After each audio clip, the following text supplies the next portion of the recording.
Good morning, good afternoon, wherever you are today in the world. I'm excited today because I have a good friend of mine, Taylor Stern, on with us today. So Taylor is I'm looking at this just to make sure I get this right because you have a big title, Taylor, head of marketing and communication for Smash Golf Club, which is a team within sort of the LIV Golf League, but we kind of connected and crossed each other paths a few years ago when you were with the Cowboys. I know you oversaw, social media. You moved on from that and more on the content side, building that out for the Cowboys. So really excited to have Taylor on today. So Taylor, talk to me just a little bit, like help everyone understand maybe just a little bit more about your role and maybe like how unique it is with the team that you work for as they are a part of sort of the LIV Golf umbrella. Yes, well, thank you for that introduction. Thank you for having me. I'm honored that you thought of me. Since then I probably need to update my LinkedIn. I never do that. But I've actually gotten a title change, a promotion. I'm now the VP of brand and marketing for Smash. Congratulations. So it is exciting because, even though it's a new league, building out, these teams and building out these franchise team staffs is really important. And so Sure. that's kind of been a cool opportunity to really expand there. But okay, going back to your question. So you're asking me kind of where I fit into this picture. Yeah, well, no, just talk to everyone a little bit about sort of Smash and how that sort of like crosses over and aligns with LIV Golf, because you don't technically work for LIV Golf, but this group or this team of players, right?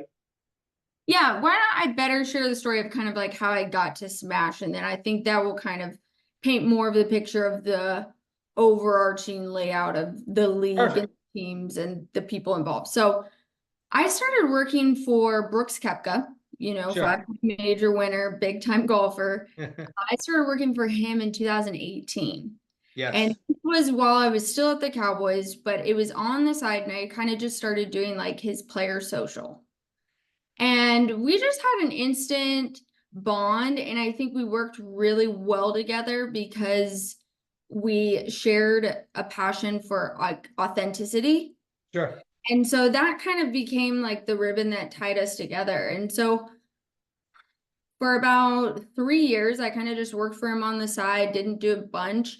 I was still working for the Cowboys. And then in 2020, I quit the Cowboys. And then I started my own podcast, kind of went on a random journey. We can get into that at some point. But I was also doing Brooks's foundation and different things with him. And then I started working for Tom Brady's content agency called Oh, Shadow. wow. It's Yeah, very I cool. started working for them in 2021, and that was like handling more player social pages, working with some of the sponsors that Tom works with, like Hertz and, FTX at the time. But yeah, it was super fun, and obviously still working with Brooks. And then in 2022, there had always been rumblings about what this LIV Golf League was, right? Sure. And I remember, the experience I had was through an individual player. So I didn't have any real connection to any PGA Tour tournaments. I loved going to Waste Management. Brooks won it twice. It was a good time. But I didn't really understand what this LIV Golf League was going to be about and how it was going to work and everything like that. And so I remember it was in July. So Brooks ended up joining LIV Golf in June of Sure. 2022. And I think the first event for LIV Golf League was June, like the first week of June in 2022. And the Wow. first, So it feels like they've been around for a couple years, but I mean, we're still in the infancy of it, right? Yeah. yeah, and I think that's important to paint here that doesn't really get talked a lot about in the kind of golf media specifically. And then, in the overall sports media, golf is always going to be more of a niche thing anyway. So it's Sure. not mainstream. But yeah, so he joined the league. And to be honest, at the time I was going through some personal trials with my dad. eventually passing away at that time. And so I was kind of checked out of the whole picture. And I remember when Brooks went, it was one of the craziest things to see this move basically put him in like a cancel culture light because of the kind of public perception that had been created around what LIV Golf was, you know, Saudi-backed situation, everybody kind of putting it in this controversial light, looking like you're going somewhere just for the money. And there was a lot of different things that were being pushed out through the media, but internally speaking, Brooks made this decision thinking of the long term. And so when Brooks signed with LIV, he also became a co-owner of a golf franchise. And the golf franchise is Smash GC. Got it. And so currently speaking, there's 13 teams now with John Rahm. But at the initial conception of the league, there was 12 and there 12 captains, you know. Those are guys like Cameron Smith, Dustin Johnson, Phil Mickelson, Bryson DeChambeau, etc. So, you know, these main guys, and then under each team is 3 other players. And then eventually they will become this franchise entity. Yeah. So I remember a day in July 2022. I'm going through it, right? And I'm struggling hard and I'm hardly working. You know, I'd been taking so much time off to be with my family, which was paramount for me. And I'm so glad I did. So, so Brooks calls me up and he's like, hey, like, I think this is going to be like more of a team thing than I thought it was going to be. And I want you to be on my team. And I'm like, well, what is it? Like, what are we doing? And like, where's this coming from? He's like, you don't have to make this decision until October. But I want you to think about this. I want you to be part of this with me. Like, you know, I'll let you go. That was such a huge gift for me for so many different reasons because, you know, I think he understood that I couldn't make that decision to go into this like unknown chapter of LIV. It was really risky at the time because you didn't know how long it was going to last. You had really no understanding of what it really was, except for here's a tournament schedule, here's who's on your team, and and that's what it was, right? You know, figuring out things of logistics and doing different things. I mean, I was the general manager of the team all last year. Like, oh wow, okay, nice. So it was really different. So there, in the grand scheme of the LIV Golf League, there's 12 teams with 12 captains. Well, 13 teams now. John Rahm, I keep forgetting, and 13 captains. And you know, some of them have regional ties. Like there's the South African team of Louis Oosthuizen, Charles Schwartzel, Dean Burmeister. There's a Latin American team with Joaquin Niemann and Mito Pereira. And then DJ has like, it's such a DJ team, but it's him, Pat Perez, Harold Varner III, and Patrick Reed. That's the 4 pieces. And then our team, which is Brooks Koepka as the captain, Taylor Gooch, Graham McDowell, and Jason Kokrak. So it's no, that's great. Yeah, it's exciting times. Look, it's been exciting. I've followed your career, you know, more as a friend, but also obviously professionally. But just really exciting to see, you know, your continued growth and you know to what you've done. And you know, as the backdrop. There were so many things that I wanted to talk to you about today, right? And I know that I have like marketing folks out there and digital and social and content focused people, and they want to talk to you. I get that. But, you know, for us, there was like one area I really wanted to hone in on because, you know, traditionally a lot of folks that listen to our podcast, you know, these are sales and service people, you know, within sports entities and teams. And one of the things that I talk to them about always is like being a really good storyteller. So when I thought about that, I was like, I got to get Taylor on, like, this is her wheelhouse. So it's not always apples to apples with salespeople, right? And what you do, but I think the principles are the same.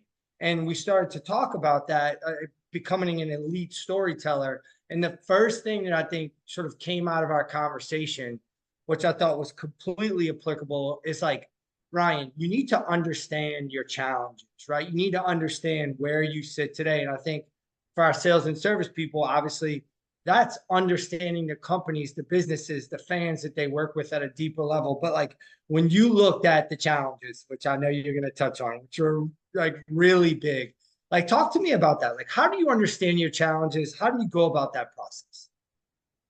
I think by understanding your challenges, you also have to embrace your challenges. Yeah. But that comes with a risk-taking mindset. Sure. So I think by understanding your challenges, you have to understand that at every step there are risks. And if you're okay with those risks and you feel like you've made enough preparation or planning or strategic focus to go into something, you can do that. But I think more than anything, like, you just have to be honest, Yeah. be pretty truthful of like your situation. I understand that, we were working with a situation that was extremely uncertain. A lot of times I've worked in companies where it's so certain, like if the Sure. Dallas Cowboys are going to succeed is like, a no-brainer. It's just the way that they're built, they're a machine. I've also worked in startups where it's like, okay, is this working? Like, what's happening? Yeah. That, all hands on deck mentality. But coming to LIV and taking on the focus of like how I understand our challenges to storytell, it's more in the fact of like just staying ahead of it by being honest and transparent. Yeah. Like, Brooks does a really good job of this just in his personal brand of saying things that sometimes, stir the pot. But Sure. it's more in the sense of like he knows when he's playing poorly, or he knows like when he lost to John Rahm in the Masters in 2023. Like, I think as long as you can do that, this is actually going to sound so random, but the person that inspired me the most to always like not be afraid of negativity or dealing with challenges or what people think of you was Dolly Parton. Oh, okay. Because Yeah. Dolly Parton always said, like, if you can make them laugh instead of laughing at you or like join in on the laughing, like, you will succeed. Yeah. Yeah. So that's kind of the same way that I actually approach like challenges or obstacles, is like, if I can look at it and be like, yeah, not easy, Yeah. but how can we find a way and how can we get around this? Then I feel like it kind of then transcends into the storytelling, into the content, into the marketing, into the sales. Sure. Like, Yeah. you have to have some pretty honest conversations with some of these different sponsors and partners that we're trying to bring on. Yeah. A lot of times last year, prior to this PGA Tour merger discussion, a lot of companies wouldn't even discuss things with us for fear of PGA Tour backlash. Yeah. Yeah. Well, and when I think about all that, like there's a certain level of preparation that goes into that, right? Yes. Like there's sort of like this self work to be done, or, looking at what challenges maybe your product has, or what challenges, from a sales perspective that the companies that you're potentially working with, like what are their challenges, and then at the very tactical level, when I see salespeople and I go out to a team and, I'll ask them, well, what are like your three biggest obstacles you think that get in your way of, making more sales? And Taylor, without a doubt, I hear like bam, bam, bam. They know the three like the back of their hand. But then I'm like, okay, well, what's your response? What do you say sort of like in response to that? And it seems a little bit choppy. And like when you think about like how we approach the sales process, like, like going through diagnosing, prescribing a product, telling that story, and then on the backside, like being prepared to talk through the challenges. It was just such a great point. But it definitely wasn't what I thought was the sort of like the thing that stuck with me the most. And that's the thing I want to talk about next. And you talked about, Ryan, like when you talk, like when you're about telling your story, like you have to be authentic. Like you cannot pretend to be anyone else, or, those things start to bleed into like people's credibility. So talk about like authenticity. It was something that I thought was so cool to hear from you. It's something I've always it's a huge value of mine as a personal person. Sure. I mean, like a Yeah. core value of mine is authenticity. It's what I brought when I was at the Cowboys to our storytelling. We did some really good work around different playoff initiatives or a documentary about Dak. And what I just always saw was that a lot of times to truly build a consumer, a follower, a fan, partnership is to build a connection. Yeah. And so I started to think about it in terms of like, how do you build a connection? How do you build a relationship? And that takes trust, honest communication, like consistency, reliability, and all of that creates an authentic brand, an authentic company, authentic like personal image for Brooks. Like Yeah. these are all things that are super just innately important to me, but I've been really fortunate to work around people that also value that. But Yeah. I found by doing that and pushing that out, it helps you create honestly more original content. Yeah. Like you can focus when you're as authentic as you can really be, you actually create so much more originality for your brand because Sure. you start to embrace some of the things that might be kind of different about you but flipping the script of how you tell it in storytelling or how you telling it in your sales decks of like, look, Yeah. let's focus on this. Like it's like those unique things that really can set you apart. So yeah, authenticity, honestly, it's part of the brand identity that I think actually sells. I think of the companies that I trust the most, they always seem very honest and transparent and straightforward Yeah. in their approach. And then it's also a really humanistic way to Sure. approach everything. Yeah. And listen, I think again, tying these back into like tactical sales tips, right? Like, when you think about going out selling businesses or potential partners, like they need to know that they can trust you. They need to know that you care. They need to know that, you do this at a high level. People don't want to take advice from somebody if they don't think that this is something that you normally engage with, right? And that's why, when we go out and do training, I'll never give a script. I give principles in which I would like them to lean, but I want them to have ownership of how they pitch, how they close, how they sort of like, go out and sell their product. And so like that to me was just so big because this, and I think you alluded to it, like people can see right through you and Yeah. they don't feel like you're being your authentic self. Um, Well, it's okay. Yeah, funny. You just reminded me of like what my team calls me. They sometimes will call me the onion because they'll say that like I peel all these layers back. yeah, And it's never been like a tactic or a focus of mine, but I think just being a communications person, this was always something I've done well with. But we've now kind of used that approach when we are like meeting with different clients or potential people. And it's basically like usually I start with like a few questions that like they're never really asked. Like yeah, so if we're meeting someone, I know that Brooks is going to talk to them about this. I know what other people on my team are going to talk to them about. But my skills and my unique like kind of focus is that like I'm going to get to know the people that they are.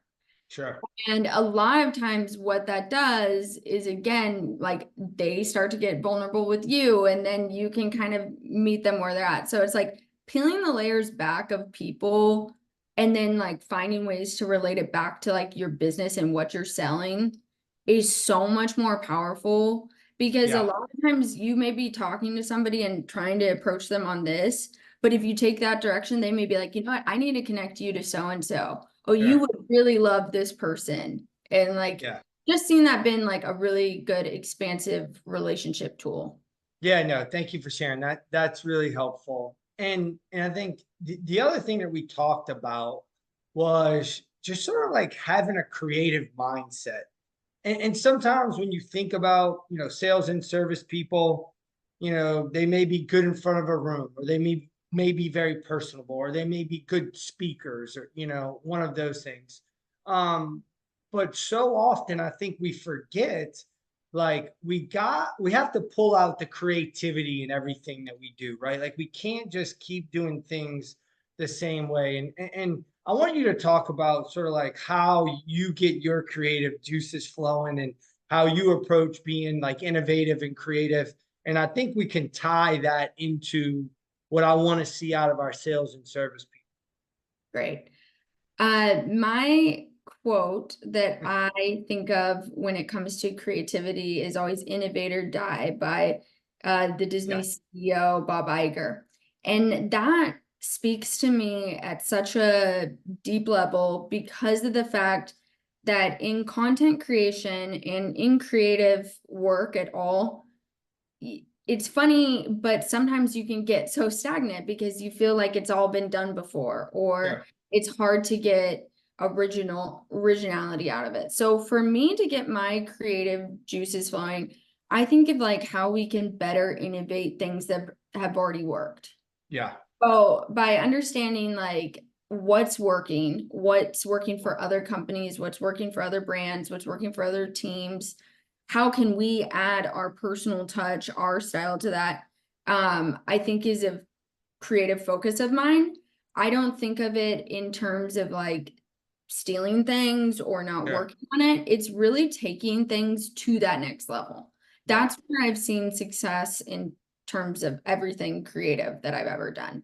Because, if you think about it, it's there was a really good book I read one time called Still Like an Artist, and it's a book for creatives. yeah, And it basically says that no idea is really original. Everyone's had an idea. It's just you're putting your own style, your own yeah. spin I on love something. that. Yeah, Yeah, and so that really helps me, especially in terms of marketing campaigns, how we're telling the story across the brand that comes into commercial sales, our pitch decks, yeah, what we're doing. And that also comes into obviously like social media, et cetera, that way.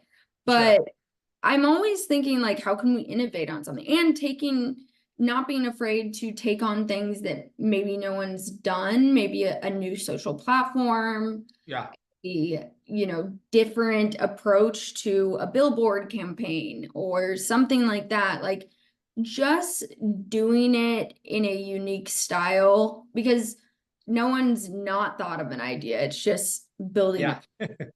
No, listen, I'm so glad you said that. And I think if we were to just take that lesson and tie like two tactical things to it, like, I remember when I was at the Dallas Cowboys, most of our meetings were face to face. And I remember within the first couple months, my close ratio for meetings just wasn't as high as some of my colleagues. And, I remember going to a few people saying, "Hey, do you mind if I sit in on your meeting? Like, would you come and sit in on one of mine?" Like, I didn't need to reinvent the wheel. I just had to make small little tweaks and changes, learning from the folks that are around me that were seeing success. I didn't have to create this whole new thing, right? Like I just need to see, hey, is there one or two things I could take from, he or she and incorporate it into what I'm doing?